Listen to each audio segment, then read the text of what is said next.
Halo, kita jumpa di acara Kopi Sore dengan pemerintah Kota Administrasi Jakarta Utara. Kali ini kita bersama dengan Pak Yogara Fernandes Pasaribu. Pak Yogara Fernandes Pasaribu ini adalah Ketua Subkelompok Urusan Bina Pemerintahan. Hari ini kita akan bicara soal Dewan Kota, di mana kita tahu bahwa proses seleksi Dewan Kota saat ini sudah dimulai. Kita akan coba mengupas fungsi apa sebetulnya yang dimiliki oleh Dewan Kota dan bagaimana prosesnya. Kita akan berbincang lebih jauh dengan Pak Yogara Fernandes Pasaribu.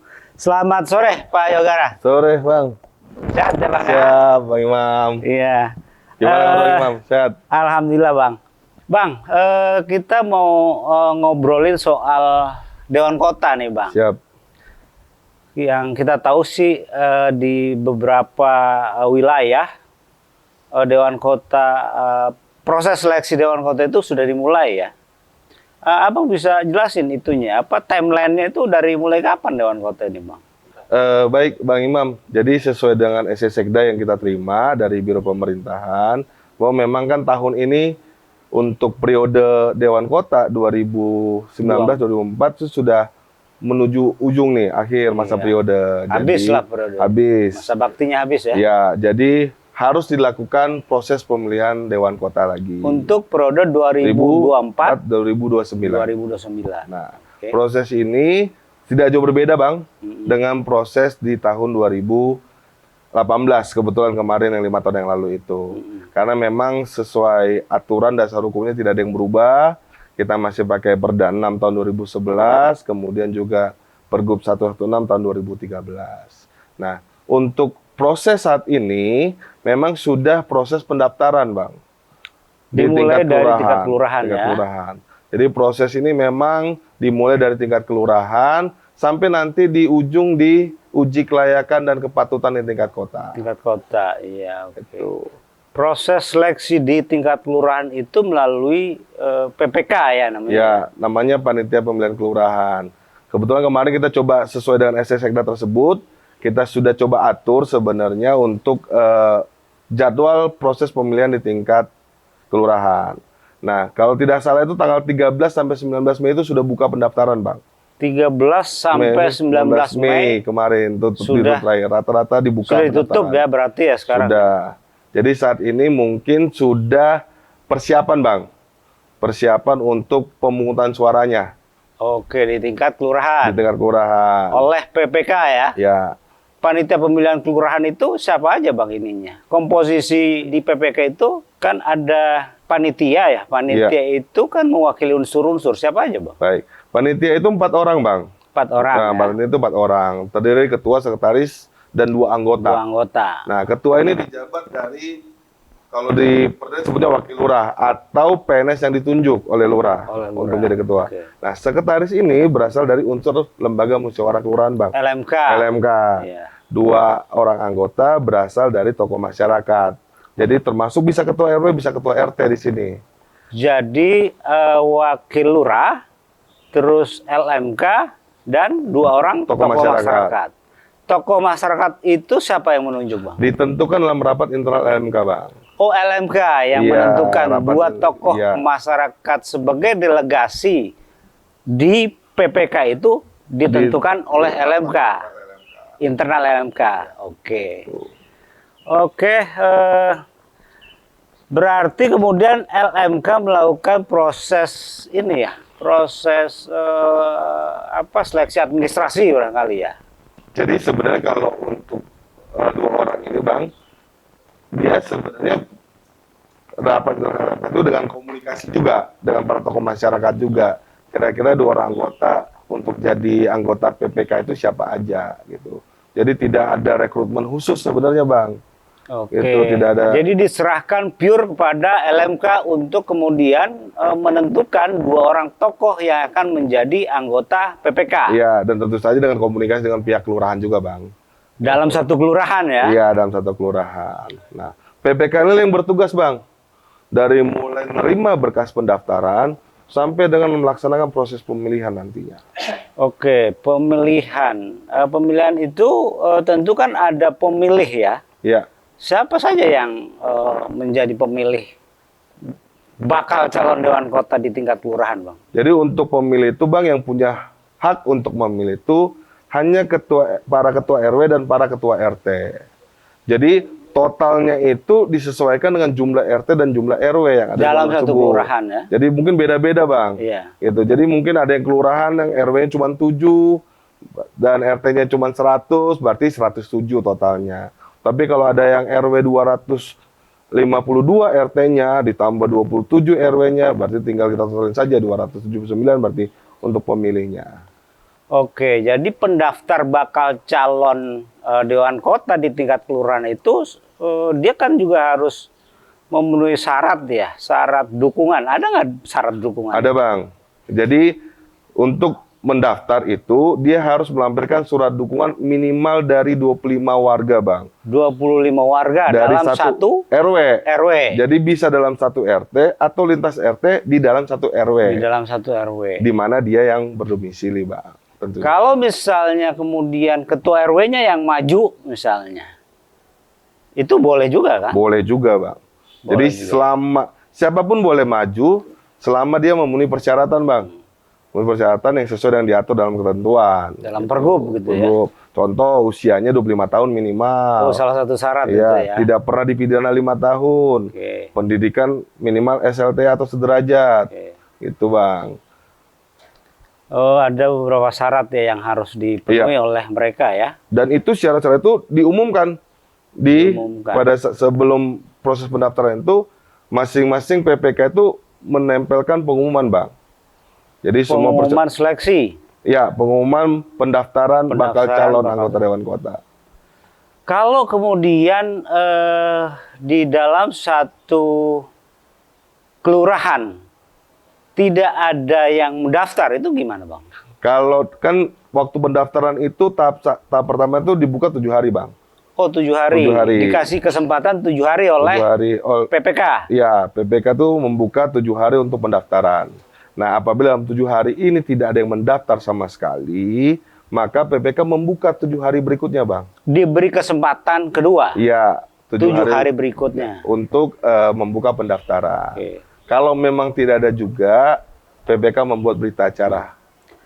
Oke, sejauh mana proses sosialisasi terkait dengan rekrutmen dewan kota ini, Bang? Apakah kemudian dari pemerintah kota ada semacam woro-woro gitu di beberapa misalnya media sosial atau gimana? Baik, karena ini prosesnya dari bawah Bang, sebenarnya kemarin itu sudah dilakukan sosialisasi dari tingkat provinsi. Dari Biro Pemerintahan juga Ada di bulan sosialisasi April, ya? sosialisasi kepada kita tingkat kota dan tingkat kecamatan dan kelurahan. Kemudian kami juga di tingkat kota juga sudah melaksanakan sosialisasi kepada para jajaran kecamatan dan kelurahan. Di situ kita sampaikan terkait dengan mekanisme pemilihan bakal calon anggota dewan kota di tingkat kelurahan. Jadi kita mulai dari mereka bentuk PPK-nya sampai menyusun timeline-nya, kemudian apa saja sih form-form yang harus dipenuhi oleh para pendaftar untuk menjadi bakal calon anggota dewan kota, Bang. Oke, jadi kalau misalnya dalam satu kelurahan itu ada banyak pendaftar, maka itu dilakukan proses pemilihan. Iya. Proses pemilihan itu syaratnya kalau misalnya RT dan RW keseluruhan jumlahnya misalnya 100, yang datang cuma 30 orang, bagaimana Pak? Jadi sebelum kita ke proses pemilihan, Bang, kan kalau misalnya ada pendaftar lebih dari 1, maka menentukan nomor urut itu sesuai dengan nomor pendaftaran, Bang. Oh, sesuai nomor pendaftaran. Jadi kalau misalnya ada 3, misalnya saya nih nomor 1 yang udah pernah daftar, Bang Imam yang nomor 2, berarti saya dapat nomor urut 1, Bang Imam nomor urut 2. Nah, ada juga yang cuma 1 pendaftar nih sampai batas 7 hari itu. Nah, untuk yang 1 pendaftar ini, itu sesuai dengan ketentuan di Pergub 116-nya, Bang, itu dia langsung ditetapkan berita acara. Ditetapkan sebagai bakal kalau calon. ada 1, maka langsung ditetapkan. Langsung ditetapkan tanpa peluang proses pemilihan. Langsung PPK itu membuat berita acara penetapan. Itu. Oke, kalau misalnya ini di lapangan kan Dewan Kota ini kan jadi apa ya, jabatan masyarakat yang dianggap seksi gitu loh. Ada nggak terjadi di lapangan misalnya di satu kelurahan kemudian ada beberapa 2 atau 3 calon, kemudian calon-calon itu selesai di tingkat mereka para bakal calon ini, artinya mereka berembuk kemudian enggak, saya nggak maju gitu loh, udah kamu aja yang maju, kan biasanya begitu, ada nggak Bang? Jadi sebenarnya kalau sampai saat ini Bang, setelah kita Monef itu biasanya yang sudah mendaftar itu pasti tetap ikut proses pemilihan. Nah, kalaupun ada seperti yang Abang sampaikan tadi itu berarti mereka mengundurkan diri dari pendaftaran. Oh iya, iya. Jadi akhirnya hanya tersisa 1 jadinya. Iya. Tapi kalau tetap lebih dari 1, maka proses pemilihan, Bang. Tadi yang Bang Iwan sampaikan tadi, kalau misalnya syarat memilihnya seperti apa gitu, bisa dilaksanakan pemilihan, harus quorum, Bang. Quorum, paling tidak 50% plus 1, Bang. 50% per 1 dari daftar pemilih. Dari daftar pemilih. Kalau kemudian yang datang nggak sampai 50% plus 1, maka pemilihan ditunda 2 jam, Bang. ditunda 2 jam. Paling lama 2 jam. Paling lama 2 jam ditunda oleh PPK untuk menunggu para pemilih yang hadir. Nah, ketika misalnya dari 2 jam itu tetap misalnya kurang dari 50%, Bang, silakan saja pemilihan dilanjutkan dan itu dianggap sah. Oh, kalau Gitu. 2 jam kemudian tetap saja kurang dari 50% plus 1, maka itu akan tetap dilanjutkan. Dilanjutkan di hari itu, Bang. Jadi Oke. dalam waktu 2 jam itu diharapkan PPK udah menguro-uro lagi, Bang, menghubungi lagi untuk melakukan proses pemilihan. Ada nggak kesempatan Bang Yoga buat para bakal calon itu mengkampanyekan dirinya pada sebuah forum yang kemudian di situ ada pemilih? Ada, Bang. Jadi Ada, ya? PPK itu dapat memberikan kesempatan kepada masing-masing bakal Dapat. calon. Ya. Dapat, bahasanya dapat. Dapat. Tapi kalau itu nggak dilakukan, sah aja kan? Bisa saja, Bang. Jadi memang dikasih kesempatan. Dapat memberikan kesempatan kepada masing-masing bakal calon itu menyampaikan visi misi. Paling 5-10 menit, Bang, tergantung jumlah bakal calonnya. Kalau memang bakal calonnya tidak terlalu banyak, 2 atau 3, mungkin bisa dikasih 10 menit. Tapi kalau misalnya ada sampai 5 gitu kan, juga waktu, ya tergantung PPK, Bang, menyesuaikan nanti. Nah, ini Bang Yoga, kalau daftar pemilih itu banyak karena RT dan RW dalam satu kelurahan itu gemuk misalnya. Ini kan nggak mungkin dilaksanakan pada satu waktu dan di satu tempat tertentu. Bisa nggak melalui TPS misalnya? Jadi kalau untuk pemilihan, Bang, dilakukan di satu tempat, Bang. Bisa ruang terbuka atau ruang tertutup, Bang. Itu kalau pemilihnya sedikit mungkin bisa di ruang tertutup. Tapi kalau pemilihnya banyak, ruang terbuka. Nah, untuk tempat pemungutan suara itu hanya di satu tempat yang telah ditentukan itu, Bang. Lokasi pemungutan suara itu. Nah, yang perlu dicermati oleh PPK itu ketika mau mulai proses pemilihan itu setidaknya tadi, Bang, 50% plus 1 itu sudah ada di dalam lokasi tersebut. Quorum itu ya? Ya, quorum itu. Terlepas nanti mungkin antrian gitu segala macam, ada yang nyusul segala macam, setidaknya yang pada saat proses mau dimulai itu sudah ada 50% plus 1. Kalau udah 100% silakan saja langsung dimulai. Terus kemudian setelah terjadi pemilihan itu berarti suara terbanyak. Betul, Bang. Yoga. Suara terbanyak. Ada peringkat nggak di situ? Ada, Bang. Jadi tetap diurutkan dari mulai suara terbanyak sampai yang paling kecil. Jadi dan itu juga nanti kita nggak tahu tiba-tiba yang juara 1 itu peringkat yang mengundurkan diri di tingkat kota, maka yang menggantikan langsung urutan kedua. Oke. Itu, Bang. Kalau di tingkat kota kemudian ya berarti satu kelurahan yang dikirim oleh lurah sebagai bakal calon yang ikut di fase berikutnya itu 1 orang. 1 orang, Bang. Oke. eh, di tingkat kota itu kan ada panitia juga, Betul. Bang Yoga ya. Panitia PPDK ya namanya ya. Iya, panitia pemilihan Dewan Kota namanya, Bang. Atau orang biasa sebutnya pansel ya. Pansel, ya betul. Pansel. Bang. Ya. Nah, pansel ini siapa yang menentukan pansel ini, Bang Yoga? Oke. Sebenarnya wali kota, Bang. Wali kota punya kewenangan. berwenang untuk memilih pansel Oke. sebelum menetapkan keanggotaannya, Bang. Nah, pansel ini ada 7 orang. 7 orang. 7 orang ini Mewakili unsur-unsur tentu iya, pasti ya. ada 3 unsur, Bang. Oke. Yang pertama itu unsur dari perguruan tinggi, Bang. Unsur perguruan tinggi berapa orang? 3 orang tuh, Bang. 3 orang ya, oke. Kemudian dari unsur ormas atau LSM. Ormas, Lembaga Masyarakat. LSM, oke. Itu 2 orang. Berapa orang? 2 orang. 2 orang. Terus kemudian dari 2 orangnya unsur lagi? profesi, Bang. Unsur organisasi profesi. itu 2 orang. Oke. Nah, Jadi, prosesnya itu semuanya 7. 7. 7. Oke. Terus Jadi prosesnya itu sebenarnya tadi kan punya kewenangan untuk menentukan. Tapi lewat asisten pemerintahan tuh bisa memfasilitasi untuk mendata dulu, Bang, mendata, kemudian melakukan seleksi administrasi juga terhadap si PPDK dan minta masukan juga dari KPD terkait, misalnya Kesbangpol. Oke. Itu dari Tentu ormas atau organisasi yang akan ditunjuk sebagai salah satu anggota PPDK itu harus terdaftar di Kesbangpol. Betul, Bang. Syaratnya itu, Bang, dan harus di kota yang bersangkutan. Oke, harus di kota bersangkutan. Persoalannya kalau misalnya Kabupaten Pulau Seribu. Nah, Kabupaten Pulau Seribu itu kan nggak ada kampus. betul. Sedikit sekali ormas atau organisasi profesi yang ada di wilayah itu. Itu bagaimana? Kalau untuk kabupaten, Bang, itu dikasih pengecualian, Bang, untuk Pengecualian, yang ya. perguruan tinggi. Dia bisa memilih, tapi selama masih lingkup Provinsi DKI Jakarta, Bang.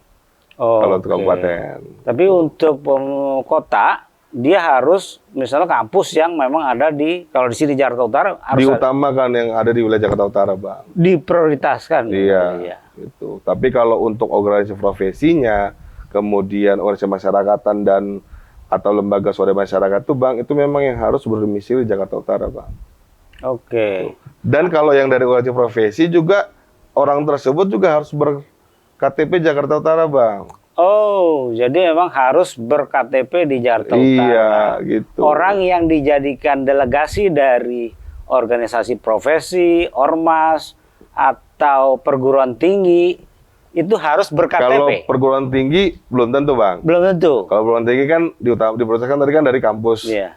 Di Jakarta Utara, contoh Untak misalnya nih, Iya. ya kan? Terserah saja sebenarnya siapa, yang penting dia nanti dapat surat penugasan.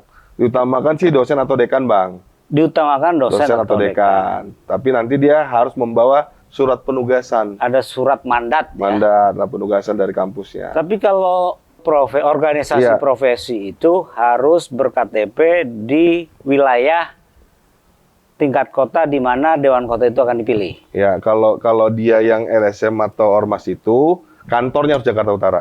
Kalau misalnya ini bicara kantor kan bisa kantor DPD, DPW, atau cabang, atau kantor pusat. Ini kantor apa nih yang dimaksudkan?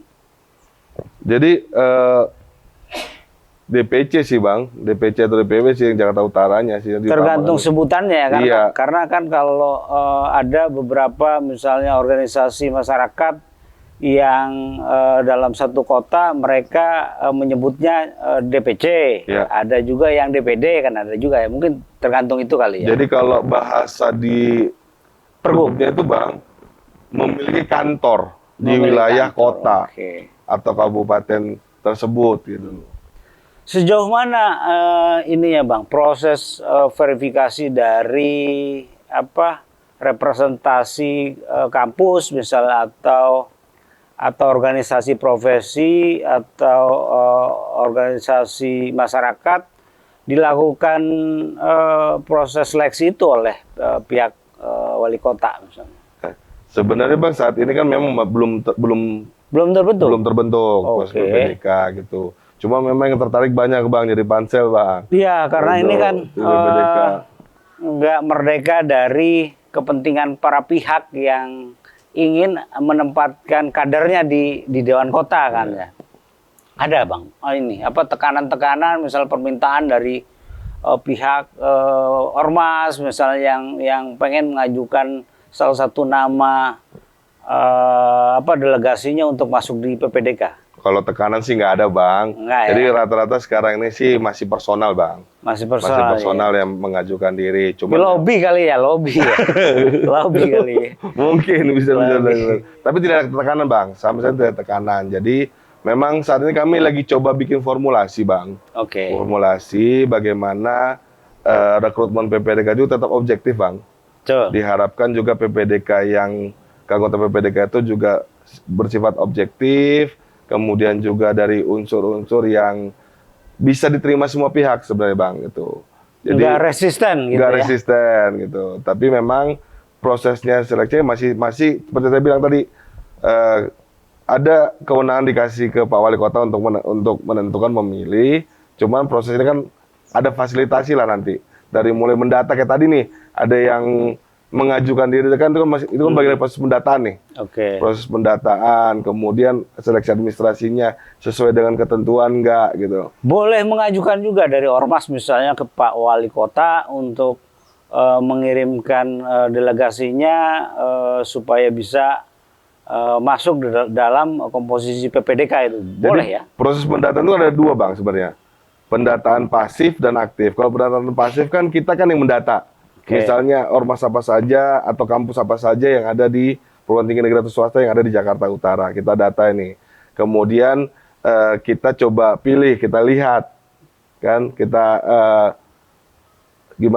coba bikin skala lah, skala prioritas segala macam. Kemudian yang pendataan aktif tadi itu masa orang bersurat ke wali kota dilarang sih Bang? Iya. Gitu kan, gitu loh. Silakan saja Bang, kalau orang masuk nggak boleh nih, orang nggak boleh bersurat ke wali kota. Ya kita nggak, namanya Pak Wali kan terbuka ya, untuk semua pihak segala macam. Nah itu tadi saya bilang, walaupun di ketentuan tidak dijelaskan mendata itu seperti apa, tapi kami coba lihat nih, ini ada pendataan pasif dan pendataan aktif. Kalau pendataan pasif kan berarti kan data yang sudah ada, kita lihat, kita kelola, oh ternyata ini pilihannya ini loh. Gitu. Kalau pendataan aktif itu ya tadi yang surat-surat masuk, atau ya ada komunikasi juga, memang sampai saat ini disarankan sih kalau memang ada yang mau mengajukan diri, silakan saja bersurat sebenarnya, gitu. Dan kita juga sih kita terbuka saja untuk menerima surat. Iya, karena gini Bang, PPDK ini panitia yang sangat strategis untuk menentukan siapa yang akan menjadi Dewan Kota.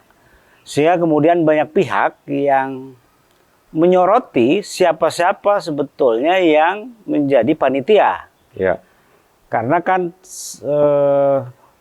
Dewan Kota ini adalah sebuah jabatan masyarakat yang punya marwah harusnya, dan banyak juga kepentingan di dalamnya, dan nggak lepas kemudian dari persoalan kepentingan kelompok-kelompok tertentu memasukkan orangnya di dalam PPDK untuk mengatur siapa yang kemudian menjadi Dewan Kota. Nah, hal-hal seperti ini kan tentu harus ada kiat-kiat yang bisa dianggap objektif dari wali kota yang dilihat oleh masyarakat.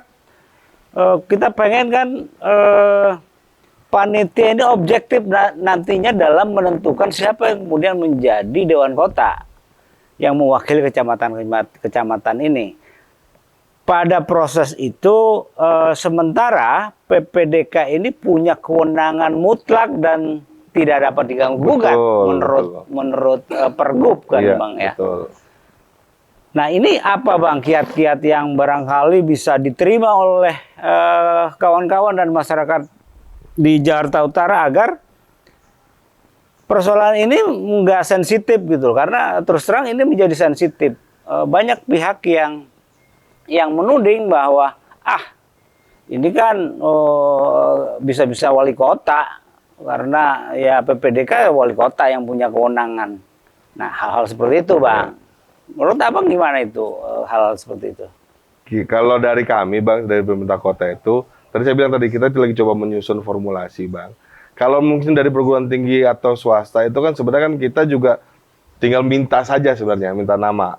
Dari Pak Rektornya, dari Rektor untuk siapa sih yang ini sesuai dengan kriteria kita gitu. Dan rata-rata kan kita juga kan yang menentukan dari pihak kampus sendiri. Siapa, kita nggak request, Bang. Gitu. Tapi kalau misalnya ternyata banyak yang berminat, terutama dari yang unsur yang selain perguruan tinggi, gitu, Bang. Ya mungkin nanti kita coba melakukan tes seleksi, Bang. Gitu loh. Seleksi yang sifatnya objektif. And proper test gitu. Kompetensi ya? lah, Bang. Tes kompetensi segala macam, dan itu memang yang hasilnya memang harus objektif. Gitu. Misalnya tes tertulis dengan muatan-muatan materi pertanyaan yang terkait dengan Dewan Kota atau pengetahuan lainnya, Bang. Jadi indikatornya harus ada nih. Kenapa menentukan si A si B? Itu sih, Bang. Itu bisa dipublish nggak ke masyarakat gitu loh, agar kemudian